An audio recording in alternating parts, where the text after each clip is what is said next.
Bonjour à tous. Alors, on a une co-présentation, comme vous l'aurez compris. Il y a deux produits et deux entreprises. Moi, donc, je m'appelle Mickaël Dupuis. Je représente l'entreprise Oudouma. Et Oudouma, c'est un fournisseur de services de l'eau en milieu rural. En d'autres termes, on est un opérateur qui gère et entretient des infrastructures hydrauliques en affermage en général et qui se rémunère ou essaye de le faire sur la vente de l'eau ou plus précisément sur la vente du service de l'eau. C'est une nuance importante. Euh, donc nous, ce qu'on va vous présenter aujourd'hui, c'est une solution qui est une réponse dans des cas d'environnement difficiles et dans des contextes à forte croissance. J'essaie de retrouver les slides qui correspondent à ce qu'on a préparé puisque c'est arrivé. Voilà. Donc la solution qu'on présente aujourd'hui, c'est une bande fontaine automatique. Alors, ce n'est pas un produit nouveau, ça existe déjà depuis plusieurs années, mais ce que je vais essayer de décrire aujourd'hui, c'est une bande fontaine automatique qui s'insère dans un système de gestion qui cherche à pouvoir amener de la pérennité d'une part et de pouvoir amener du service partout et pour tout le monde. Donc, le système, comme c'est indiqué ici, c'est un système autonome. Il est autonome d'abord parce qu'il est alimenté par le solaire, donc il alimente en énergie l'ensemble des équipements qui sont à l'intérieur et qui le font fonctionner. Ensuite, il est simple et robuste, et ça, c'est un souhait depuis le départ dans le cahier des charges, c'est-à-dire qu'il est simple de par son design. Il est robuste aussi pour résister à une situation où ce sont des éléments qui sont communautaires. Donc, quand ils sont communautaires, ils appartiennent à tout le monde, mais ils appartiennent à personne. Donc, en termes d'entretien, par expérience, si ça doit durer dans le temps, il faut que ça soit extrêmement résistant. Et enfin, c'est un dispositif qui est inviolable. Elles ont été installées au Maroc depuis une dizaine d'années et puis depuis 7 ans en RDC, et aucune d'entre elles n'ont réussi à être cassées ou arrêtées. Donc, c'est plutôt un très, très bon signe quand on veut travailler dans ces régions-là. L'autre point important, c'est qu'en fait, ce dispositif de bande fontaine automatique, c'est deux produits en un. Vous avez la bande fontaine d'un côté, et puis de l'autre côté, vous avez un paiement dématérialisé.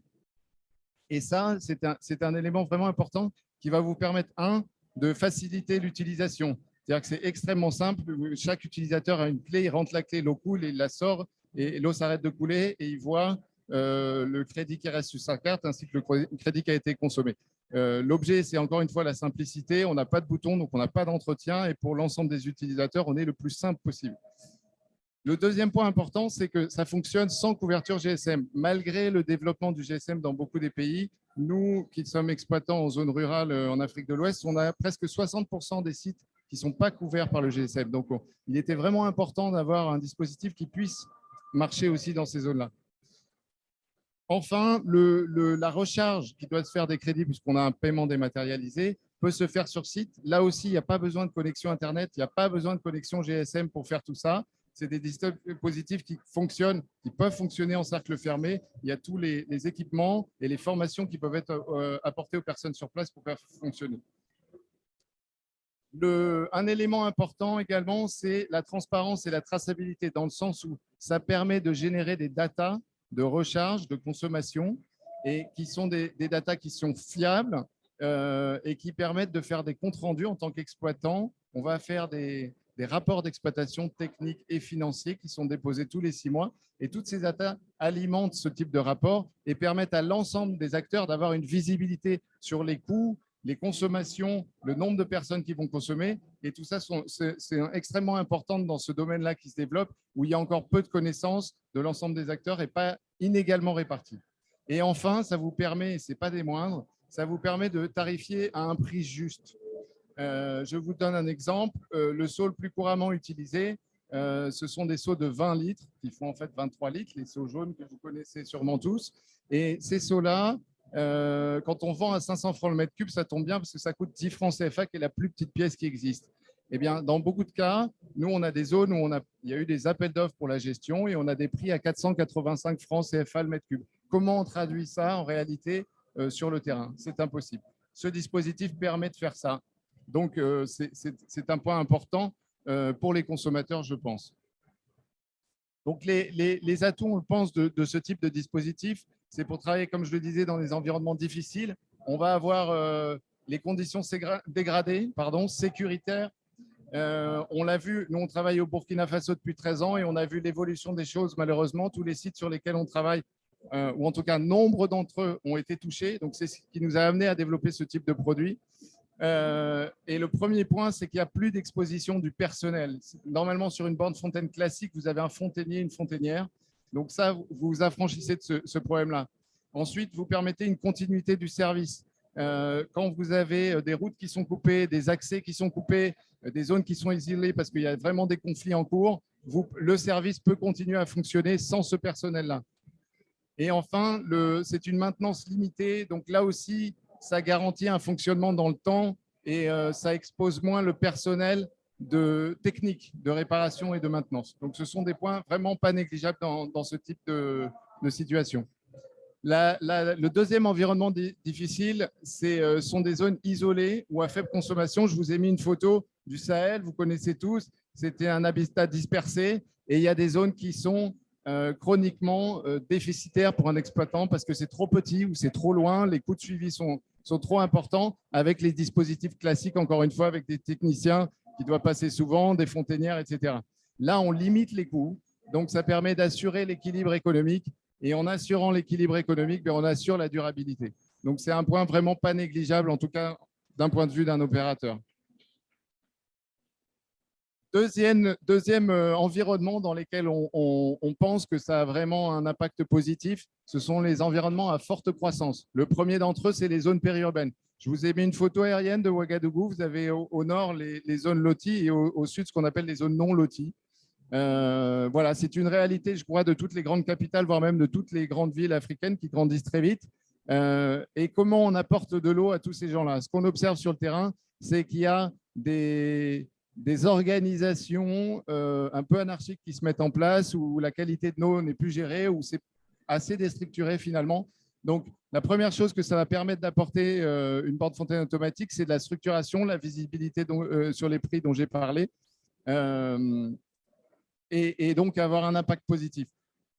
Un point non négligeable, pragmatique, je dirais, c'est une faible emprise foncière. Dans ces zones-là, c'est important.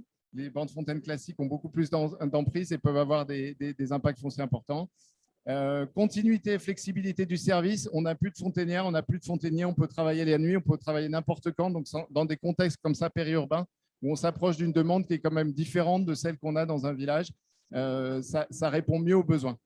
Et enfin, ça fait là aussi une production de données, mais là qui va être, je pense, très utile pour la planification. C'est des zones où on a du mal à savoir les populations qu'il y a, les consommations qu'elles vont avoir, les attentes qu'elles vont avoir. Donc, pour les utilities, les entreprises, les gestionnaires urbains, ça peut être des données importantes pour la programmatique. Et enfin, et pas des moindres, et c'était lié au problème sécuritaire qu'on a vu en premier point, c'est le contexte où on a des réfugiés. Et là, on se retrouve dans des situations où il y a des afflux de population qui peuvent être très importants, des populations dans des villages qui peuvent doubler ou tripler. Et là, il faut pouvoir réagir rapidement. Donc, ces dispositifs de borne fontaine automatique, ça se déploie rapidement. Ça permet aussi de faire des tarifications ciblées. On a été souvent sollicité dans le cadre de nos opérations par des ONG pour pouvoir soutenir de manière spécifique des populations déplacées, par exemple, ou des populations avec des difficultés particulières. On peut avoir, avec le dispositif de paiement dématérialisé, des tarifications ciblées. Là aussi, vous retrouvez la continuité, la flexibilité du service. On est ouvert tout le temps. Il n'y a plus la problématique du personnel et de la disponibilité du personnel. Et enfin, vous avez cette production de data pour la planification. C'est pareil. Quelle est la population réelle? Quelle est la demande réelle? Quelle est la consommation réelle? Parce que malheureusement, les réfugiés, mais même si ça arrive très vite, c'est souvent, ça va s'installer dans la durée. Donc, il va falloir programmer quelque chose qui tienne plus loin que juste pendant la crise. Donc, en termes d'impact, et là, je vais aller un peu plus vite pour ne pas trop rentrer dans le détail, il y a impact environnemental faible, empreinte carbone, parce qu'en termes d'énergie, on utilise du photovoltaïque. On a une optimisation de la ressource, notamment parce qu'il n'y a plus de gaspillage. Ça paraît peu comme ça, parce qu'on n'est pas sur des grosses consommations, mais malgré tout, il y a une vraie différence.